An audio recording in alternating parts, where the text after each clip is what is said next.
Hey guys, thanks for coming back. Beyond Scenics gonna be an interesting one. It's a pretty good love story from what I see, anyways. If you like it, like, share, and subscribe.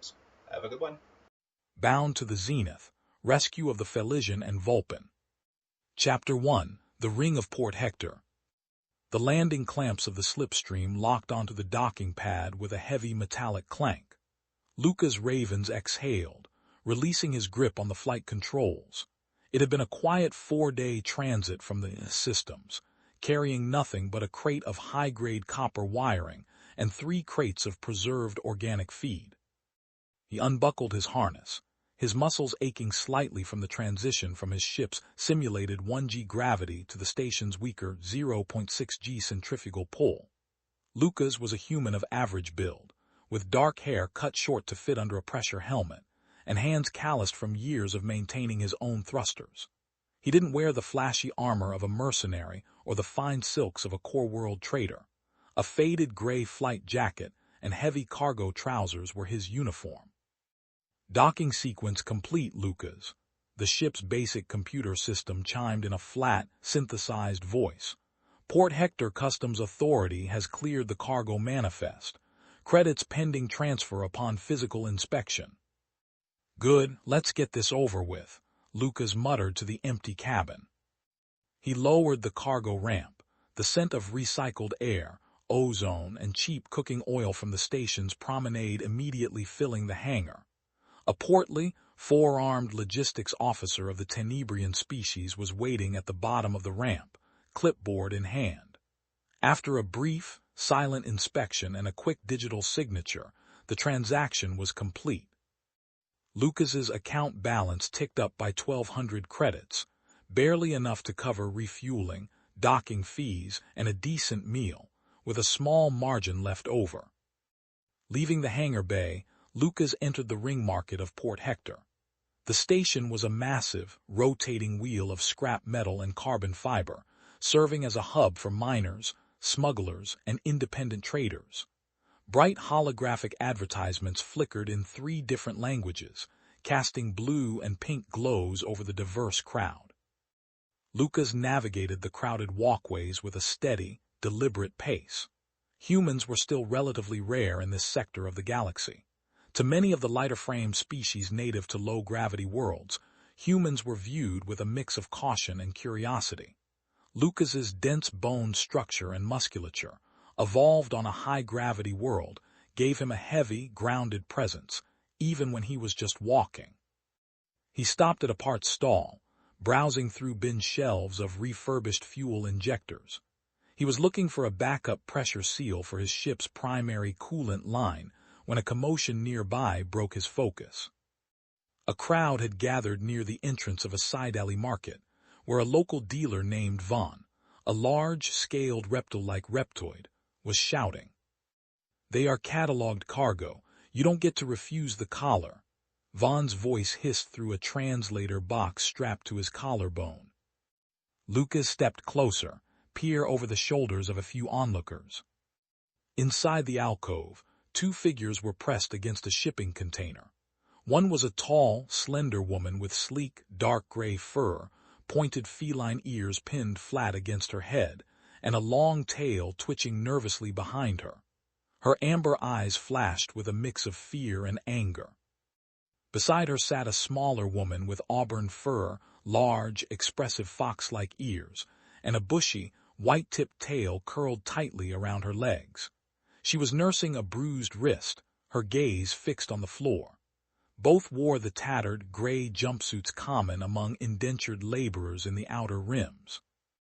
Vaughn raised a heavy metal control wand, pointing it at the feline-like woman.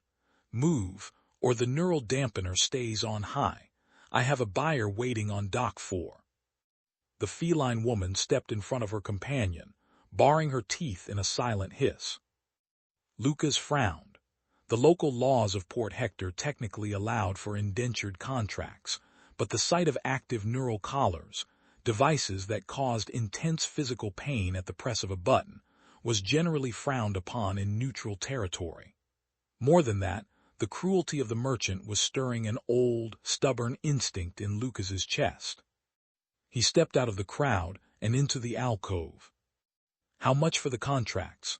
Lucas asked, his voice calm but carrying clearly over the murmurs of the crowd. Vaughn paused, his reptilian eyes shifting to focus on the human. He sneered, his scales clicking together.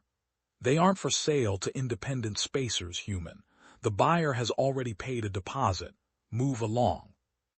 "A deposit isn't a completed sale," Lucas said, taking another step forward. His boots made a heavy, solid thud on the metal decking. He kept his hands visible, away from the kinetic pistol holstered at his hip, but his posture was relaxed, a confidence that made the larger reptoid hesitate. "State the buyout fee plus the cancellation penalty. I'm paying in direct credits, no middleman."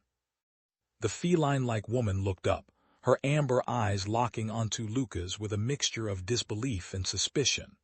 The fox-like woman peeked out from behind her, her ears twitching. Vaughn looked at Lucas, then at his database pad, calculating. He clearly didn't want to lose the business, but a direct credit transfer without station taxes was tempting. 2,000 credits, each, plus 500 for the breach of contract with the original buyer.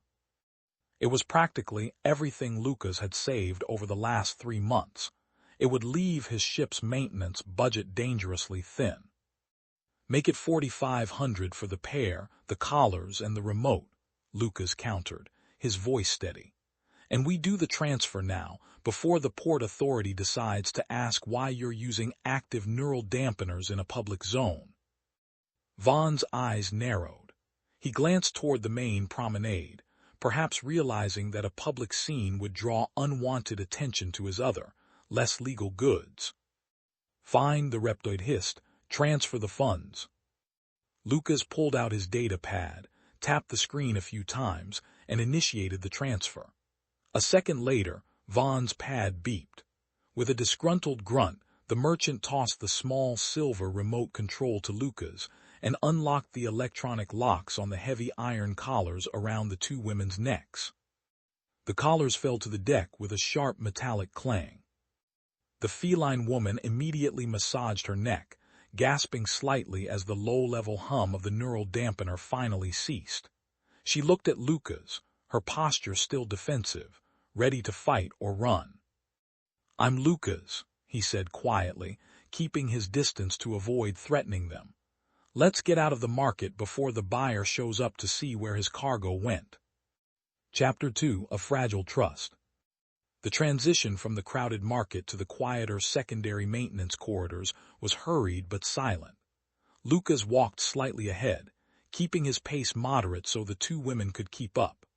Behind him, the feline-like woman kept her arm protectively around the smaller, fox-like woman, her gaze constantly darting to the shadows of the utility pipes lining the walls. "My ship is in Hangar 12, Lucas said, speaking over his shoulder without stopping. "It's a standard utility dock. If we hurry, we can clear port control before Vaughn's buyer realizes his transaction was intercepted." The feline woman didn't answer immediately. Her ears twitched, catching the distant hum of the station's environmental scrubbers. "Why did you do that?" she asked, her voice low and raspy, carrying a distinct feline roll on the R sounds. "Humans do not usually concern themselves with rim-world contracts." "I had a bad morning and I don't like collars," Lucas replied simply. "We can talk about the details once we're off the station." They reached Hangar 12 without incident. The slipstream sat in the center of the bay, its dull gray hull showing signs of micrometeoroid wear and patched hull plating. It was far from a luxury vessel, but to the two refugees, the open cargo ramp represented a temporary sanctuary. "Get inside," Lucas said, gesturing toward the ramp. "I need to finalize the pre-flight checks with port control."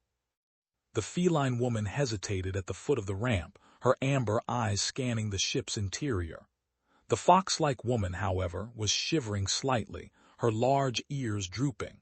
She pulled on her companion's sleeve. "Nala, please, it is cold out here," she whispered. Nala took a deep breath, her shoulders tense, and then nodded. She guided the smaller woman up the ramp and into the ship's cargo hold. Lucas entered the cockpit and quickly fired up the sublight engines. The low, familiar rumble of the fusion core vibrated through the deck plates. He tapped his headset, connecting to the local traffic controller. Port Hector Control, this is Slipstream. Requesting immediate departure clearance for Sector 4 Beta, Lucas said. Identify cargo changes, Slipstream, a mechanical voice replied. No cargo, just personal transit. Port fees and departure taxes have been settled through the automated system. There was a tense 3-second pause as the station's computer verified the transaction. Clearance granted, Slipstream. Depart via Vector 3. Safe travels. The magnetic clamps released, and the ship drifted free of the docking bay. Lucas engaged the maneuvering thrusters, backing the vessel out of the rotating cylinder of Port Hector and into the dark, star-speckled expanse of open space. Once clear of the station's gravity well, he punched in the coordinates for a quiet jump point toward the outer systems and engaged the warp drive. The stars outside the viewport stretched into long streaks of light before settling into the blue-gray hum of hyperspace. Setting the autopilot, Lucas stood up and rubbed his face. His bank account was nearly depleted, and he now had 2 passengers he knew nothing about. He walked back into the cargo hold. The 2 women were sitting on a pair of ration crates near the environmental heater. Nala was still alert, her body coiled like a spring, while the fox-like woman had curled up against her, clutching a bottle of water she had found on the small galley counter. Lucas stopped a few paces away, keeping his hands in his pockets to appear non-threatening. The jump to the next system will take about 14 hours, Lucas said. The ship is small, but it's safe. There are 2 spare bunks in the crew quarters down the hall. They're tight, but they have clean blankets. Nala watched him closely. You spent 4,500 credits. That is a significant amount for a solo pilot. It was, Lucas admitted, but it's done. I'm Lucas Ravens. The fox-like woman looked up, her large, dark eyes cautious but curious. I am Miri, she said, her voice soft. And this is Nala. We are grateful, Lucas. Nala grunted, though her posture relaxed slightly. We were taken from a transit hub in the inner systems after our transport's engine failed. Vaughn bought us from the scavengers who found us. We are not accustomed to being cargo. No one should be, Lucas said. What are your plans now? Do you have family or a home planet you need to get back to? Nala and Miri exchanged a brief, quiet look. A silent conversation seemed to pass between them before Nala looked back at Lucas. Our home system of Felisian was integrated into the corporate mining sectors 5 years ago, Nala said quietly. There is nothing left for us there, and Miri's people, the Vulpin, are scattered. We have no credits and no transit passes. Lucas leaned against the bulkhead, processing the information. He had saved them from the immediate threat of indenture, but in the harsh reality of the outer rim, 2 penniless refugees without papers were always one bad stop away from being captured again. Well, Lucas said after a moment, I can't drop you off just anywhere. For now, you stay on the slipstream. I have a delivery job lined up in the Kelvar system next week. It's quiet, and the port authorities there don't ask too many questions. We can figure out a longer-term plan once we get there. Miri managed a small, tentative smile. Thank you, Lucas. Nala nodded slowly, the tension finally leaving her shoulders as she realized the human had no hidden demands. It seems we are in your debt, Lucas Ravens. Don't worry about debts, Lucas said, turning back toward the cockpit. Get some rest. We've got a long flight ahead of us. Chapter 3, Hyperspace Habits. 6 hours into the jump, the silence of hyperspace settled deep into the metal bones of the slipstream. Lucas was in the small galley preparing a simple meal. On a ship this size, luxury was measured in hot water and fresh ingredients, neither of which he possessed. Instead, he reconstituted 3 portions of standard spacer stew, mostly dehydrated root vegetables, synthetic protein chunks, and a thick, savory broth. As he set the bowls on the small folding table, he heard light footsteps behind him. He didn't need to look to know who it was. Nala's steps were silent, but the soft swish of her jumpsuit against the corridor wall gave her away. She stood in the doorway, her tail flicking lazily. Her gaze fell on the steaming bowls. "It is not fancy, but it is hot," Lucas said, pulling down 3 sets of utensils. "You two need to eat. Your metabolisms are probably running on empty after whatever Vaughn was feeding you." "Standard nutrient paste," Nala said, her nose twitching as she caught the scent of the broth. "Twice a day, just enough to keep us functional. This smells better." She stepped aside to let Miri pass. The smaller, fox-like woman looked rested, though she still moved with a slight stiffness. She sat down at the table, her large ears swiveling toward the bowl before she looked up at Lucas with a quiet thank you. They ate in relative silence. Lucas observed them without staring. He noticed how Nala ate quickly, alertly, her eyes darting to the cabin door at every minor creak of the hull. Miri was more delicate, using her utensils with careful precision.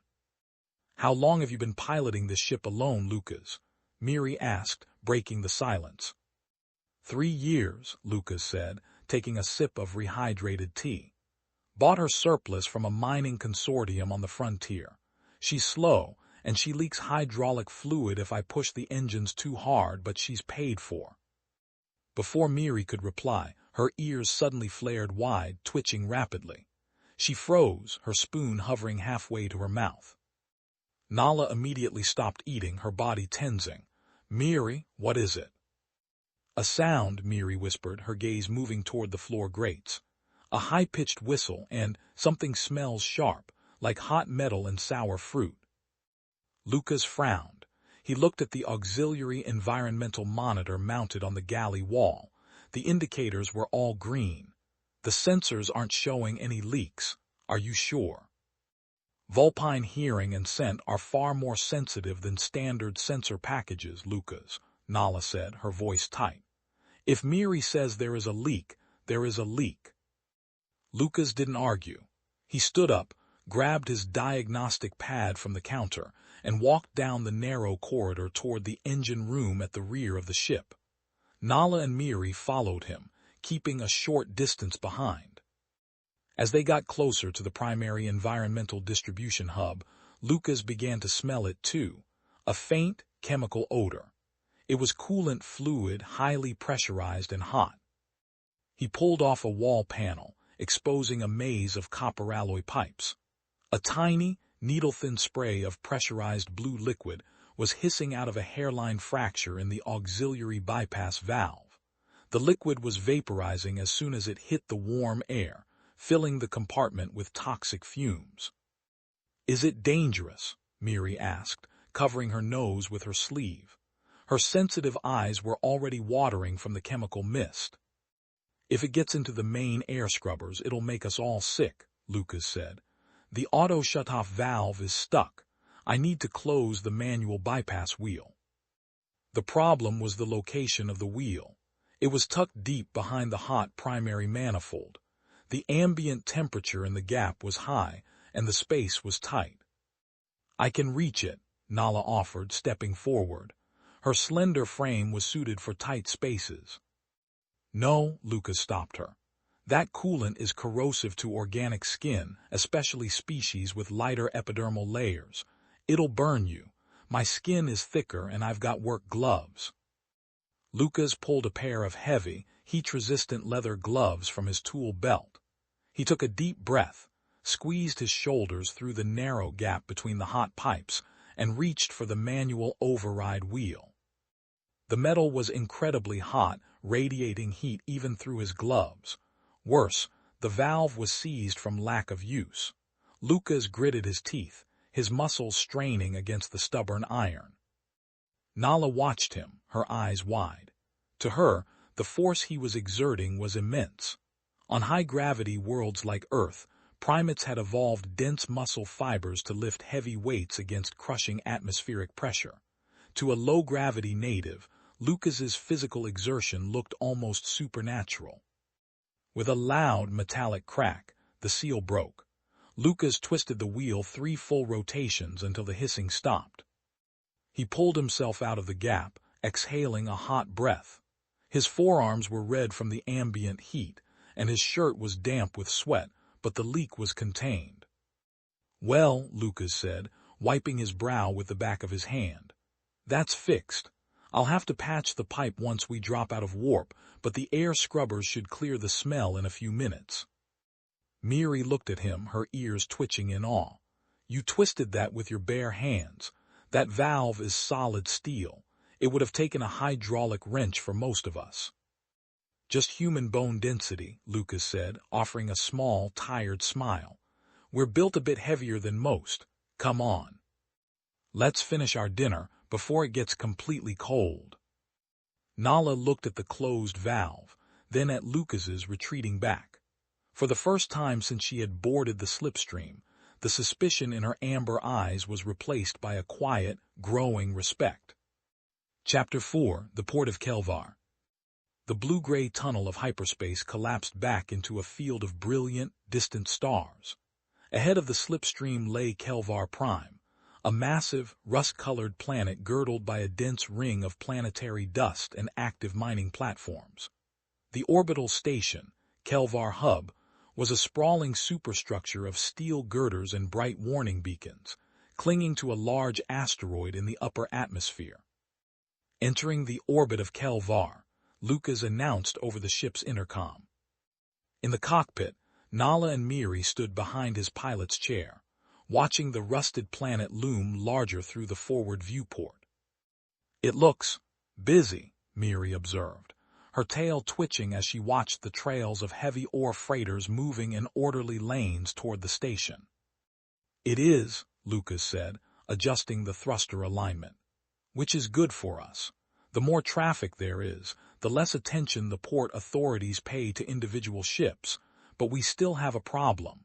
Kelvar Hub uses automated bioscanners during the docking sequence to catalog passengers and prevent illegal labor transport." Nala's ears flattened against her head. "They will scan for our signatures. We do not exist on any legal transit roster." "I know," Lucas said, turning his chair to face them.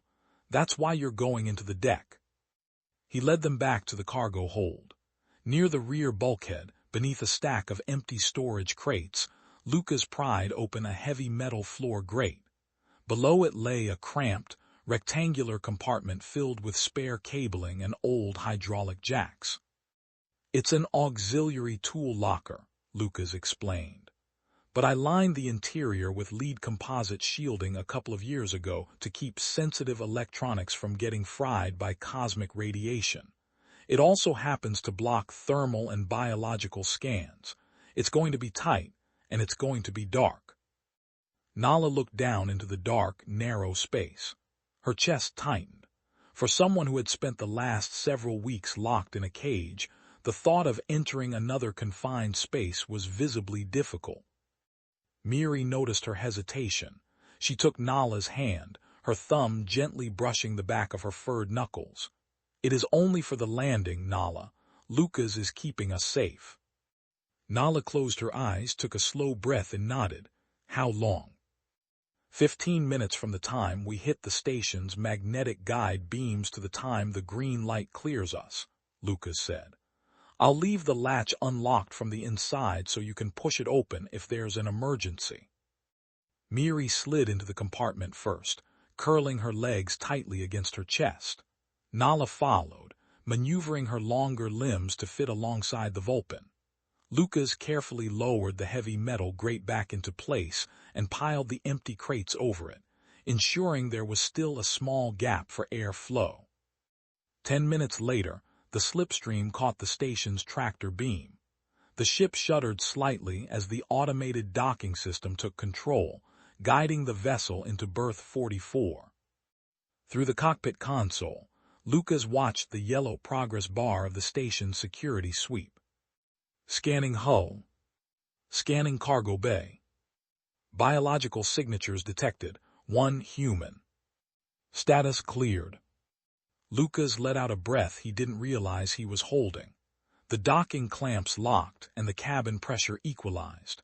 He immediately walked back to the cargo hold, cleared the crates, and lifted the metal grate. Nala emerged first, breathing heavily but composed. Miri followed, shaking the dust from her auburn fur. "You did well," Lucas said. "Stay here and keep the ramp closed. I have to go to the cargo office to pick up the shipment coordinates and collect my advance. I'll be back in an hour."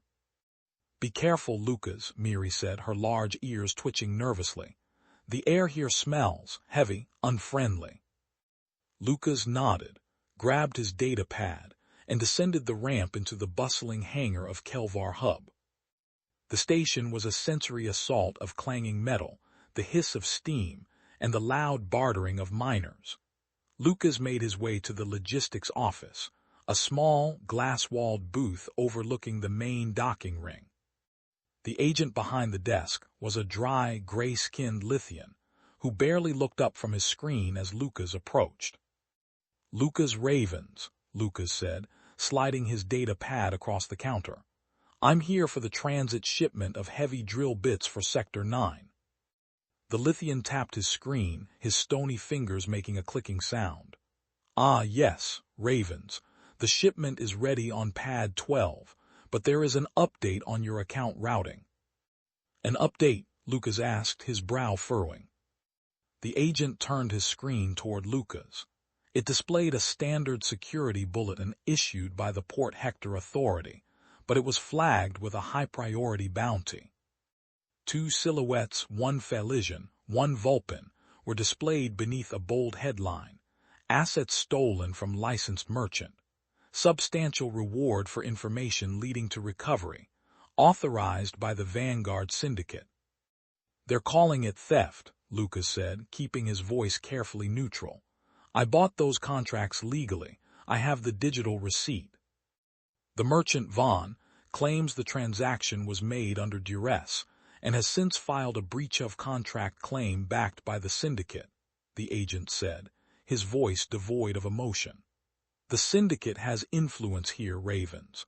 The local port authority hasn't acted on it yet, but the bounty hunter guilds have already downloaded the manifest." The agent leaned forward, his dark eyes meeting Lucas's. "If those assets are on your ship, I suggest you leave this system. Quickly. There are eyes on every dock." Chapter 5. The Shadow on Dock 44. Lucas did not run back to berth 44. Running in a high-security station was the fastest way to draw the attention of the local patrol bots. Instead, he forced himself to walk with a steady, casual stride, his mind racing. He had to bypass the cargo pickup. The 4,500 credits he had spent on the contracts was gone, and now he was leaving behind the paying job that was supposed to keep the slipstream flying. But survival took precedence over profit. As he turned the final corner into the corridor leading to his hangar, his hand instinctively drifted closer to his holster. A lone figure stood near the boarding ramp of the slipstream. The stranger was tall, wrapped in a heavy, grease-stained duster that hid most of their frame. A metallic, insectoid snout peeked out from beneath a low hood, and a tracking fob glowed faint blue in their hand, scanning the ship's hull for residual heat signatures. It was a bounty hunter, likely checking the ship's registry before making a move. Lucas slowed his pace, assessing the situation.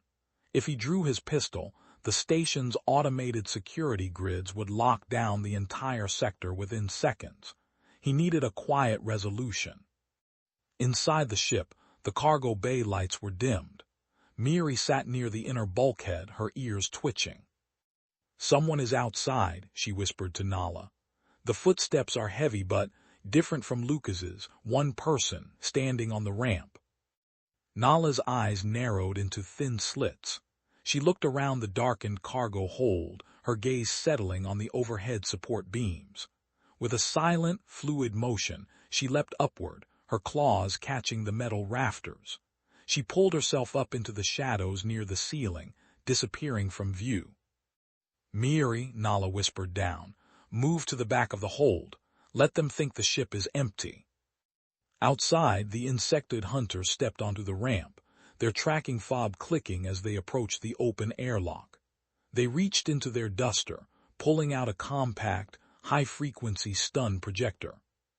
Just as the hunter crossed the threshold into the dark cargo bay, Lucas arrived at the foot of the ramp. "Looking for something," Lucas called out, his voice echoing in the metal corridor. The hunter spun around, surprised, raising the stun projector toward Lucas. But before they could pull the trigger, a dark shadow dropped from the ceiling grates. Nala landed squarely on the hunter's shoulders, her weight throwing them off balance. She swiped downward, her claws tearing the stun projector from their hand. It clattered across the deck plates. The hunter hissed, trying to shake her off, but Lucas was already moving. Using the momentum of his heavy gravity build, Lucas charged up the ramp. He tackled the hunter, slamming them against the reinforced steel bulkhead of the cargo hold. The impact knocked the wind out of the insectoid with a wet, wheezing gasp. Nala slipped free as the hunter fell to the floor, stunned and gasping for air. "Miri the cargo straps," Lucas grunted, pinning the hunter's arm behind their back. Miri scrambled forward with a roll of heavy-duty nylon binding straps. Working together, Lucas and Nala bound the hunter's arms and legs, securing them tightly to a structural support column near the tool locker. You cannot run from the syndicate, human," the hunter hissed through their translator, their mandibles clicking in anger. "The bounty is already active. Every tracker in the sector has your ship's transponder code." "Then I'll just have to change the code," Lucas said, wiping a smudge of grease from his cheek. He looked at Nala and Miri.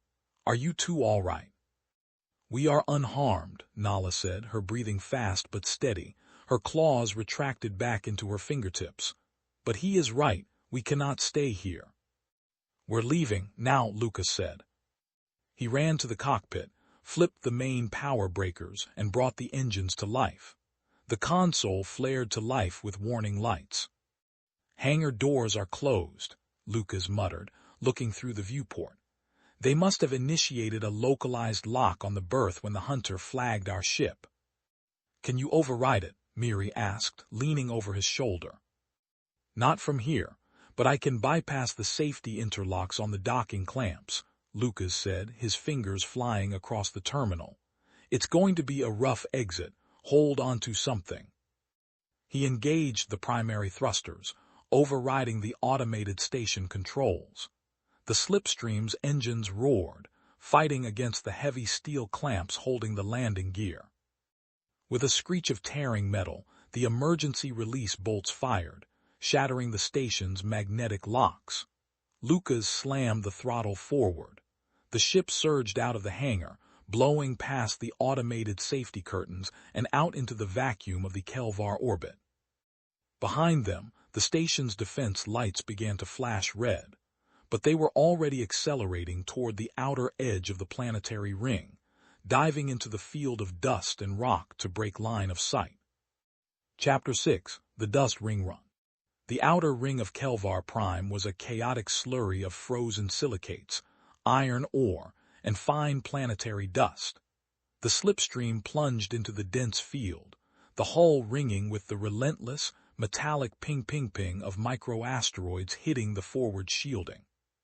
In the cockpit, the console was a map of flashing warning indicators. "Two light interceptors just launched from the hub's security bay," Lucas said, his hands tight on the control yoke as he ducked the ship beneath a drifting chunk of iron or the size of a shuttlecraft. "They're fast, and they don't have to worry about cargo weight. They'll be on our tail in less than 2 minutes." "Can we outrun them?" Miri asked, bracing herself against the co-pilot's console. Her tail was bristled to twice its normal size, her ears pinned flat by the sheer volume of the engine roar. "Not in a straight line," Lucas muttered. "But their ships are designed for open space patrols. Their hulls aren't reinforced for high-density debris fields. We are." He cut the automated thruster dampeners, taking manual control of the attitude jets. The ship lurched violently to the left, slipping through a narrow gap between two colliding boulders. Suddenly, a bright flash of blue light illuminated the cockpit. The shield indicators dipped by 15%. "They are firing ion cannons," Nala reported from the sensor station behind Lucas. Her hands moved quickly across the interface, her claws clicking against the glass screen. "They want to disable our engines, not destroy us. The Syndicate wants their assets intact." "Lucas, to the right," Miri cried out suddenly, her ears twitching. "A heavy vibration, something big is shifting in the dust ahead." Lucas didn't hesitate. He pulled the yoke hard starboard. A massive, jagged shard of silicate rock tumbled through the space where the slipstream had been a fraction of a second prior. One of the pursuing interceptors, moving too fast to adjust its trajectory in the thick dust, clipped the edge of the tumbling shard. Its port thruster erupted in a brief flare of yellow sparks, and the ship spun out of control, drifting helplessly into the debris field. "One down," Nala muttered, a grim satisfaction in her voice. "The second one is slowing down but still tracking us." "We need to get off their sensors completely," Lucas said. He spotted a massive, irregular asteroid ahead. It was a dead iron core, nearly 3 kilometers wide, pockmarked with deep craters and caves from ancient collisions. "I'm going to tuck us into one of those craters and kill the active systems. If we run silent, the iron in the asteroid should mask our residual power signature." He guided the damaged ship into a deep, shadowed crevasse on the asteroid's surface. With a series of quick keystrokes, he powered down the main fusion drive, the shield generators, and the transponder. The ship plunged into near-total darkness, illuminated only by the faint, green glow of the emergency backup batteries. The silence that followed was heavy. The only sound was the slow, rhythmic hum of the auxiliary life support and the rapid breathing of the 3 passengers. Through the viewport, they watched the faint, blue glow of the remaining interceptor's searchlights sweep across the mouth of the crater. The light lingered for several agonizing seconds, reflecting off the jagged iron walls before moving on. The hunter, unable to distinguish the ship from the mineral-rich rock, drifted away into the dust. Lucas let out a slow breath, his shoulders finally dropping. "We have maybe an hour before they start doing manual sweeps. We need to find out how they tracked us so fast." He unbuckled his harness and stood up, grabbing a small hand torch. Nala and Miri followed him back into the dark cargo bay, where the insectoid hunter was still bound to the support column. The hunter stared at them through their dark, compound eyes, their breathing shallow. "Your ship is a ghost, human," the hunter hissed. "But you cannot hide. The Syndicate knows your transponder, they know your face." "Maybe," Lucas said, crouching in front of them. "But how did you find us the moment we landed? The port registry hadn't even processed our arrival." The hunter remained silent, their mandibles locked tight.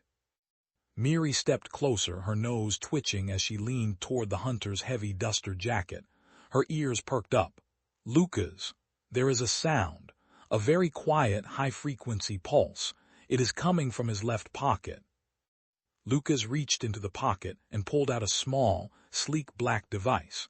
A tiny red light on its side was pulsing at regular intervals. "An active subspace beacon," Lucas said, his brow furrowing. "It doesn't use the ship's comm arrays. It broadcasts a localized ping directly to the nearest Syndicate relay." With a firm squeeze of his hand, Lucas crushed the fragile device, breaking the internal circuitry. The red light flickered and died. "That solves the immediate tracking," Nala said, looking at the broken pieces. "But our transponder code is still logged with the station. The moment we jump to another system and activate our lightspeed drive, the network will flag our location." "Then we change the identity matrix," Lucas said. "It's risky, and it's illegal in every civilized sector, but I have a blank transponder chip in my maintenance locker. If we can configure it before the patrol returns, we might just walk out of here with a new name." Chapter 7, A Quick Release. We cannot keep him on board, Nala said, her voice cold as she stared at the bound insectoid hunter. If we jump to another system, he will be a constant threat, and if we are boarded, his presence alone is enough to convict us of kidnapping a syndicate contractor. I agree, Lucas said, wiping his grease-stained hands on a rag. But I'm not killing him in cold blood. That's a line I'm not crossing. Then what do we do with him? Miri asked, her large ears twitching as she looked between them. We cannot simply leave him on this rock. His suit's oxygen won't last more than a few hours. Lucas walked over to a heavy, circular hatch at the back of the cargo bay. It was labeled Emergency Life Support Pod 1. He tapped the control panel. A small green light flickered to life, indicating the pod was pressurized and functional. It was a standard, single-occupant survival capsule, essentially a metal cylinder with an independent oxygen supply, a basic heating unit, and an automated distress beacon. We use the pod, Lucas said. We put him in, set the navigation computer to drift toward the outer edge of the asteroid ring, and program the distress beacon on a 20-minute delay. Nala's tail swished in approval. A decoy. Exactly, Lucas explained. In 20 minutes, the beacon will start broadcasting a high-priority emergency signal. The remaining patrol ship will detect it and assume we abandoned ship or launched a critical payload. They'll divert to retrieve the pod, thinking they've caught us. By the time they realize it's just him, we'll be on the other side of the system, preparing to jump. The hunter hissed, his mandibles snapping in frustration. You think you are clever, human. The syndicate has eyes in every sector. A new transponder won't save you. Maybe not, Lucas said, stepping forward, but it buying us a few days is good enough for me. Working together, Lucas and Nala untied the hunter's legs but kept his arms secured. They escorted him into the cramped capsule. The hunter offered no physical resistance, knowing that any struggle in the low gravity would only waste his oxygen. Lucas sealed the heavy inner door, locking the manual bolts in place. Miri, head to the cockpit and prep the auxiliary power, Lucas directed. Nala, I need you in the electronics bay. We have to swap the transponder matrix before we launch the pod. The ship's primary transponder was located in a cramped crawlspace beneath the cockpit console. Lucas crawled in on his back, a small laser welder and a blank identity matrix chip in hand. Nala knelt at the opening, holding a diagnostic scanner to monitor the ship's mainframe. The old registry is completely burned into the comms buffer, Lucas called out, his voice muffled by the metal panels. I have to physically cut the hardwired connection and bridge it to the new chip. If I make a mistake, we'll lose all outward communications. Your hand is steady, Nala observed, her amber eyes watching his precise movements. For a species with such large muscles, you possess surprising dexterity. You learn to be careful when a single slip of a solder iron can vent your oxygen into space, Lucas muttered. With a soft click, he pulled the old, scorched transponder chip from its slot and slid the new, blank matrix in. He fired up the welder, sealing the microconnections. All right, Nala, run the diagnostic. Nala tapped the scanner screen. The system is rebooting, reading new identity matrix, registry number, Alpha 99 Zenith, vessel class, refurbished light freighter, owner, Lucas Ravens. The signature is clean. It shows no outstanding warrants or syndicate flags. Perfect, Lucas said, crawling out of the hole and wiping the dust from his jacket. Let's call her the Zenith from now on. The slipstream is officially dead. He walked back to the cargo bay, stood at the launch terminal for the survival pod, and set the delay timer. With a firm press of the primary release button, the pneumatic locks hissed, and the pod was ejected into the dark, silent vacuum of the asteroid field, drifting slowly away from the iron core. Engines to 10%, Lucas ordered as he took the pilot's seat. Keep us tucked close to the asteroid's shadow. We drift until that beacon goes off. They waited in the dim, silent cockpit, The digital clock on the console ticked down. 3, 2, 1. A sudden spike of subspace noise registered on the long-range sensors. The survival pod's beacon had activated, flooding the local frequency with a standard distress loop. A moment later, Nala pointed to her display. The patrol ship has changed course. They are burning hot toward the coordinate of the pod. That's our cue, Lucas said. He slammed the throttles forward, engaging the main fusion engines. The Zenith surged out of the iron crater, heading in the exact opposite direction. Within minutes, they cleared the outer edge of the planetary ring.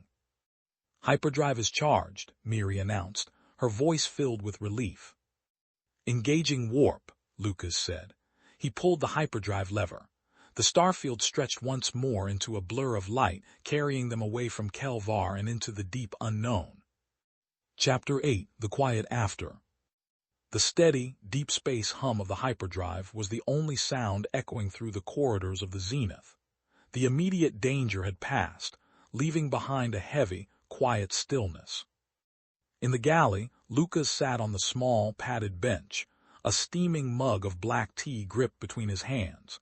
The adrenaline that had kept him sharp and focused through the escape from Kelvar had finally faded, leaving a deep, physical exhaustion in its wake. He stared blankly at the metal tabletop, his shoulders slouched. A soft, rustling sound at the doorway broke his thoughts. Miri stepped into the cabin, her large auburn ears twitching slightly as she looked at him. She had discarded her tattered station jumpsuit for one of Lucas's spare, oversized flight shirts. It hung loosely over her slender frame, the hem reaching her knees, making her look small and vulnerable. "May I?" she asked softly. "Of course," Lucas said, shifting slightly to make room. Instead of sitting on the opposite bench, Miri slid onto the seat right next to him. She drew her legs up, curling her tail around her knees, and leaned slightly into his side. Lucas stiffened for a fraction of a second, unused to close physical contact, before consciously forcing himself to relax. "You are so warm," Miri murmured, her voice barely a whisper. She shifted closer, letting her head rest against his shoulder. "Like a hearth fire. My people are sensitive to the cold of space.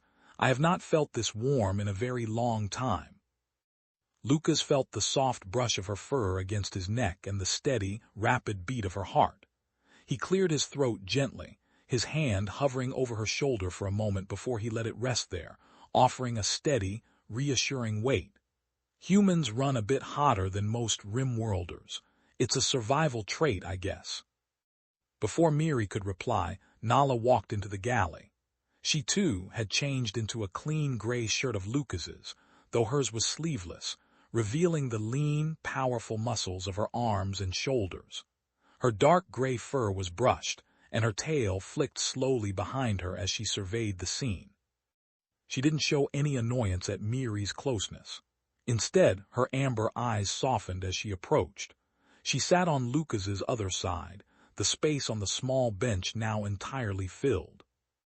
Nala leaned back against the bulkhead, her long, dark tail draping slowly across Lucas's lap. A gesture he had learned was a sign of deep trust and territorial marking among Felisians. "The ship feels different now," Nala said, her voice a low, resonant purr. "The air is cleaner, it feels like a home rather than a prison." Lucas looked from Miri, who had closed her eyes, contentedly absorbing his body heat, to Nala, whose gaze was fixed on him with an intensity that made his chest tighten. The proximity of both women, the scent of wild forest and clean fur, and the lingering warmth of the escape created a sudden, thick tension in the small cabin. "I didn't expect things to go this way," Lucas admitted, his voice slightly husky. "When I landed at Port Hector, I was just looking for a coolant seal." Nala leaned in closer, her face only inches from his. He could see the intricate, darker stripe patterns on her brow and the golden flecks in her eyes. "Fate is rarely concerned with maintenance schedules, Lucas," she whispered. Her hand, slender and tipped with soft pads, reached out and covered his. "You risked your life, your ship, and your livelihood for two strangers who could offer you nothing in return. Why? I told you, Lucas said, his throat dry. I don't like collars, and once I saw you, I couldn't just walk away. A soft purr rumbled in Nala's chest, a deep, vibrating sound that Lucas could feel directly through his own torso. A rare quality. In the Rim, most men are predators or prey. You are neither. You are a protector. Miri shifted, her fingers gently gripping the fabric of his flight jacket as she looked up at him, her dark eyes reflecting the soft, blue ambient light of the galley. We belong to no one now, Lucas, except perhaps to this ship, and to you if you will have us. The temptation was palpable, thick and heavy in the warm, enclosed space of the mess hall. Lucas felt the pull of their gratitude, the physical closeness of two beautiful, exotic women who had found their sanctuary in his arms. He was a solo traveler, used to the cold isolation of the stars, and the sudden warmth of their affection was overwhelming. He squeezed Nala's hand gently, while his other arm pulled Miri slightly closer against his side. He didn't make a move to cross any lines, but he didn't pull away either. We're a crew now, Lucas said quietly, his gaze moving between the two of them. And we look out for our own, no matter what the Syndicate throws at us next. Nala leaned her head against his other shoulder, her purr deepening as they sat together in the quiet heart of the ship, letting the gentle sway of hyperspace carry them forward into a future that was suddenly much brighter than before. Chapter 9, The Kalos Graveyard. 3 days later, the Zenith dropped out of hyperspace on the coordinates of the Kalos belt.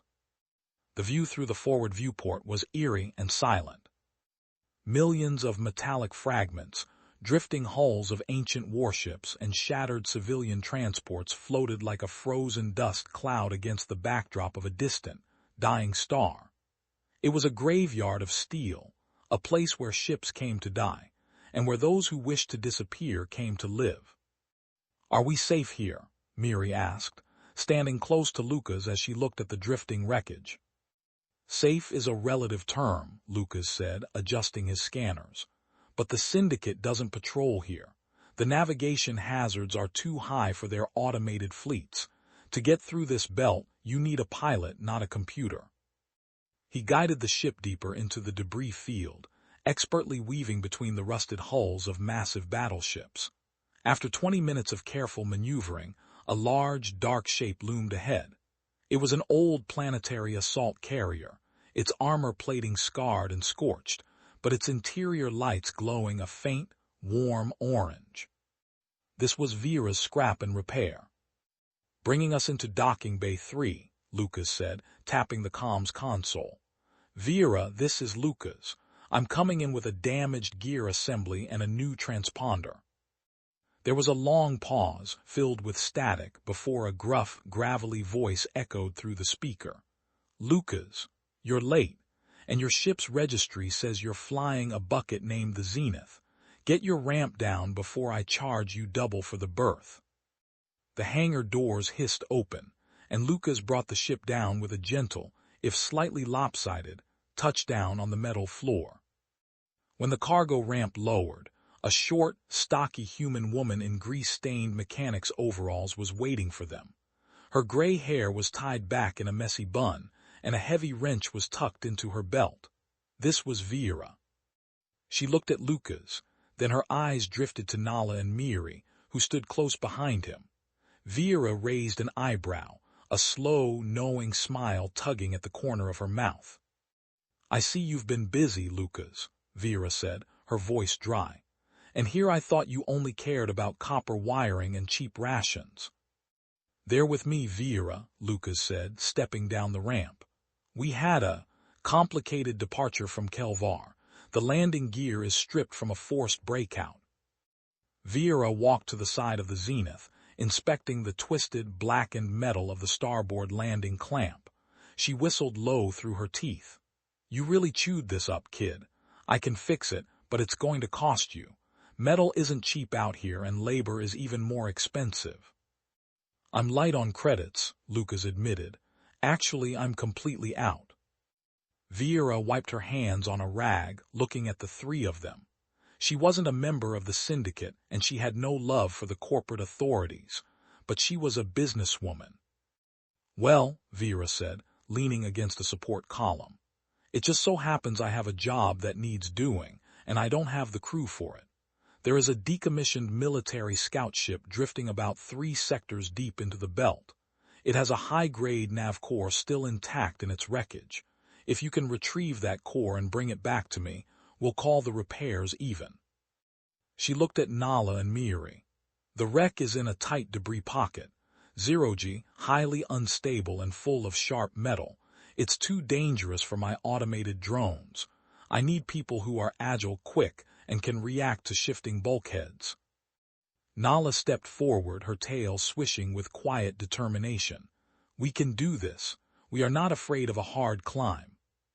And I can listen for structural shifts, Miri added, her ears perking up. I can hear the metal groaning before it breaks. Vera looked at Lucas, then back at the 2 women. Well, Lucas, it looks like you've got yourself a proper crew. Gear up. The graveyard is waiting.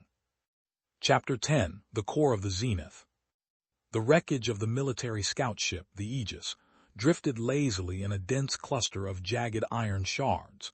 It was a cold, silent tomb of twisted metal, its hull snapped clean in half near the primary thruster banks. Lucas brought the Zenith shuttle pod to a halt just 50 meters from the open, exposed ribbing of the scout's bridge. All right, Lucas said, checking the seals on his heavy pressurized suit. The nav core is located in the primary command console, deep within the armored bow. The power is dead, which means the automated blast doors will be locked down. I'll carry the heavy cutting torch and hydraulic jacks. Nala adjusted the straps of her lightweight, flexible EVA suit. She wore no bulky helmet, opting instead for a specialized breathing mask that allowed her ears free movement to catch vibrations. I will navigate the internal corridors. Without gravity, my agility will make the traverse faster. And I will monitor the structural integrity from the shuttle's comms console, Miri said, her large ears framed by her headset. I can translate the sound of the hull's microfractures through the radio vibration sensors. If the metal starts to yield, I will call you back. Lucas nodded. Let's do this quick and clean. Lucas and Nala launched themselves from the shuttle, using small bursts from their thruster packs to glide through the jagged, open maw of the shattered military vessel. The interior was a maze of floating debris, frozen coolant droplets and snapped cabling. They reached the armored bulkhead of the bridge. As expected, the thick blast doors were sealed shut, leaving only a 6-inch gap where the emergency locking pins had jammed. Lucas set his hydraulic jack into the gap, pumping the lever. The metal groaned, but the heavy doors were rusted solid, resisting the mechanical pressure. The frame is warped, Lucas grunted over the comms, his muscles straining as he tried to force the jack. I need to apply manual leverage. Nala, when the gap opens, you'll have to slip through immediately. I can't hold it for long. Ready, Nala said, crouching on the ceiling of the Zero-G corridor, her legs coiled like springs. Lucas gripped the manual override lever, planting his boots against the bulkhead. Utilizing the full, dense strength of his high-gravity physiology, he pulled. The metal squealed in protest, slowly parting another 10 inches. Now Lucas strained. Nala launched herself forward. With a fluid, cat-like twist of her body, she slipped through the narrow, jagged opening without touching the sides, vanishing into the darkness of the bridge. Inside, she navigated the floating consoles, her amber eyes reflecting the beam of her shoulder-mounted torch. She found the primary navigation pedestal. Her claws, precise and sharp, worked quickly to detach the armored casing, bypassing the frozen manual locks with practiced ease. Suddenly, Miri's voice crackled through their headsets, sharp and urgent. Lucas, Nala, a drifting piece of scrap, a heavy engine cowling is drifting into your sector. It's going to hit the bow in 30 seconds. The impact will collapse the bridge corridor. Nala, "Get out of there," Lucas called out, his boots slipping slightly on the deck plates as his arms burned from the strain of holding the door. "I have the core," Nala announced, her fingers locking around the heavy, cylindrical computer module. She turned and leaped back toward the gap. Just as she cleared the threshold, a heavy vibration shuddered through the ship. The outer hull buckled with a deafening metallic screech. Lucas let go of the lever, grabbing Nala's arm and pulling her clear just as the blast doors slammed shut with crushing force, shearing the hydraulic jack in half. "Go, go," Lucas shouted. Using their thruster packs, they flew back through the crumbling corridors, bursting out of the scout's broken hull just as the heavy engine cowling collided with the bow, folding the bridge section in on itself in a silent shower of sparks and metal dust. They tumbled back into the airlock of the Zenith's shuttle, gasping for breath as the chamber pressurized. Nala pulled off her breathing mask, a brilliant, wild smile on her face. She held up the glowing, undamaged military nav core. "We got it." Lucas leaned his head back against the bulkhead, letting out a long, ragged laugh. "That was entirely too close, but excellent work, both of you." Back at the salvage yard, Vera examined the nav core on her workbench, her eyes wide with appreciation. "Cleanly pulled," the old mechanic muttered, tapping the core's data ports. "This has military-grade jump coordinates for the entire sector, worth 10 times what those repairs will cost me." She looked up at Lucas, then at Nala and Miri, who stood shoulder to shoulder, their postures relaxed, their trust in one another now fully forged. "Your ship is ready, Lucas," Vera said, tossing him a digital keycard. "The landing gear is reinforced, the fuel lines are flushed, and your new transponder is fully integrated. You're a clean ship now." "Thank you, Vera," Lucas said, shaking her hand. An hour later, the Zenith lifted off from docking bay 3, leaving the Kalos graveyard behind. In the bridge of the newly repaired ship, Lucas sat in the pilot's chair, navigating the vessel out into the open stars. Beside him, Miri sat in the co-pilot's seat, her ears twitching happily as she monitored the smooth hum of the engines. Nala stood behind them, her hand resting gently on Lucas's shoulder, her tail brushing against his chair. "We have a full tank of fuel, a clean identity, and the whole galaxy in front of us," Lucas said, looking at the display. "Where to first?" Nala smiled, her amber eyes bright with the promise of freedom. "Somewhere quiet, Lucas. Somewhere we can see the stars without running from them." "Then that's where we'll go," Lucas said.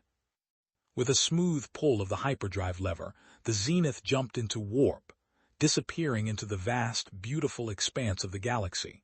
No longer a lonely scavenger and 2 refugees, but a crew, bound by survival, trust, and a quiet, growing love. Epilogue: the horizon of the Zenith. 3 months had passed since the Zenith slipped out of the Kalos graveyard with a new name and a clean transponder. In that time, the frontier had become their canvas. No longer running from the shadow of the Vanguard Syndicate, Lucas, Nala, and Miri had carved out a quiet, sustainable life. They took on selective, low-risk cargo runs, transporting heirloom seeds, medical supplies, and local textiles between the independent worlds of the Outer Rim. But tonight the cargo hold was empty, and the engines were idling in a peaceful, low-power drift.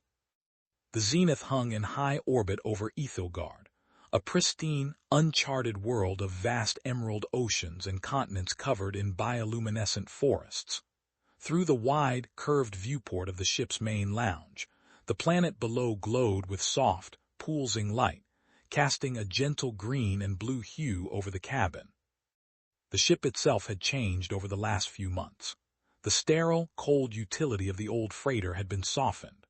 Woven blankets of warm, natural fibers from Miri's culture draped over the metal benches, and several sturdy climbing hammocks, Nala's preferred resting spots, hung securely from the overhead structural beams. The scent of ozone and synthetic oil had been replaced by the subtle, sweet aroma of wild mountain tea that Miri brewed every evening. Lucas sat on the wide, padded bench of the observation deck, his legs stretched out. He was dressed in a simple, soft shirt, the constant tension that once held his shoulders stiff entirely gone. Miri lay curled against his side, her head resting on his chest, her large, expressive ears twitching occasionally as she listened to the steady, slow rhythm of his heartbeat. Her long, white-tipped tail was draped lazily over his thighs, twitching in time with her shallow, relaxed breathing. "It is so quiet here," Miri whispered, her dark eyes reflecting the glowing planet below. "No station alarms, no shouting merchants, just the ship." Lucas smiled, his hand resting on her shoulder, gently running his fingers through the soft, auburn fur of her arm. "It's what we wanted, a place where the stars don't feel crowded." Nala slid down from one of the overhead hammocks, landing on the deck plates with absolute silence. She walked over to the bench, her long tail swaying in a slow, content rhythm. She didn't sit opposite them. Instead, she slid onto the bench on Lucas's other side, leaning her back against his shoulder and draping her long, dark arm across his chest, locking her fingers with Miri. A deep, resonant purr vibrated through Nala's chest, a sound that Lucas had come to find more soothing than the hum of the ship's engine. "Vera sent a message through the secure relay," Nala said, her voice a low, pleasant murmur in the quiet room. "The Syndicate has officially closed the file on Port Hector. They assumed the assets were lost in the asteroid belt when the hunter's pod was recovered. We are officially ghosts, Lucas." "Good," Lucas said, turning his head to press a soft kiss to the crown of Nala's head before doing the same for Miri. "Let them look for ghosts. We have better things to do." Miri looked up, a soft, mischievous smile playing on her lips. "Like what, Captain?" "Like exploring," Lucas said, looking out at the sweeping emerald coastline of Ethilgard below. "Tomorrow, we take the shuttle down. There's a valley in the northern continent that the survey satellites missed. No footprints, no borders, just open land." Nala closed her eyes, her head resting securely against his neck. "With you, Lucas, we will go anywhere." Lucas wrapped his arms around them both, pulling them closer into his warmth. For years, he had traversed the cold, empty spaces of the galaxy alone, believing that the price of freedom was isolation. But looking at the two women held fast in his arms, feeling the deep, unquestioned bond they had forged through danger and survival, he knew he had been wrong. Freedom wasn't an empty sky. It was having the right crew to share the horizon with. And as the Zenith drifted silently in the starlight, Lucas, Nala, and Miri watched the world turn below them, ready for whatever tomorrow would bring.